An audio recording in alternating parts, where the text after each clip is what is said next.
Brentford တင် free kick ကန်ပွဲရတဲ့အချိန်မှာတိုနီကသူ့အသင်းဖော်ကိုဒိုင်ကိုသွားအာရုံလွှဲထားလို့ပြောလိုက်တယ်။အဲ့ဒီအချိန် Nottingham ကိုသမားကတော့ဘောလုံးကိုအပေါ်ကန်မလားအောက်ကန်မလားတွက်ပြီးဝေါ်စီနေတယ်။ Crocodile player တောင်ချော်ထားတယ်။ဒါပေမဲ့တိုနီကဒိုင်အာရုံလွှဲနေတဲ့အချိန်မှာဘောလုံးကိုနှစ်ခါရွှေ့ပြီးဝေါ်နော်မတည့်တဲ့နေရာကိုထောက်လိုက်တယ်။ဒိုင်သတိထားမိတဲ့အချိန်မှာတော့သူတန်းကန်လိုက်ပြီးဂိုးဝင်သွားပြီ။ကိုသမားက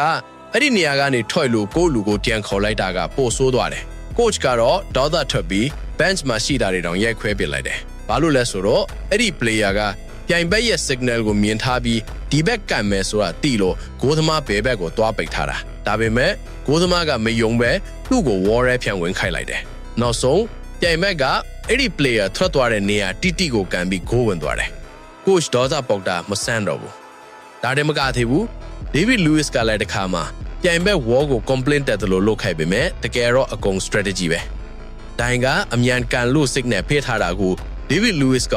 wall ကစောစောရွှေ့တယ်ဆိုပြီးဒိုင်ကိုတွားပြောတယ်။ဒိုင်က wall ကိုတွားစစ်ပြီးဘာမှမဖြစ်ဘူးလို့ပြောတဲ့အချိန် David Lewis ကအခွင့်အရေးယူပြီး quick free kick တန်းကန်လိုက်တာကိုဝင်သွားတယ်။ Football IQ ဆိုတာ skill တင်မဟုတ်ဘူးညံလဲလို့တယ်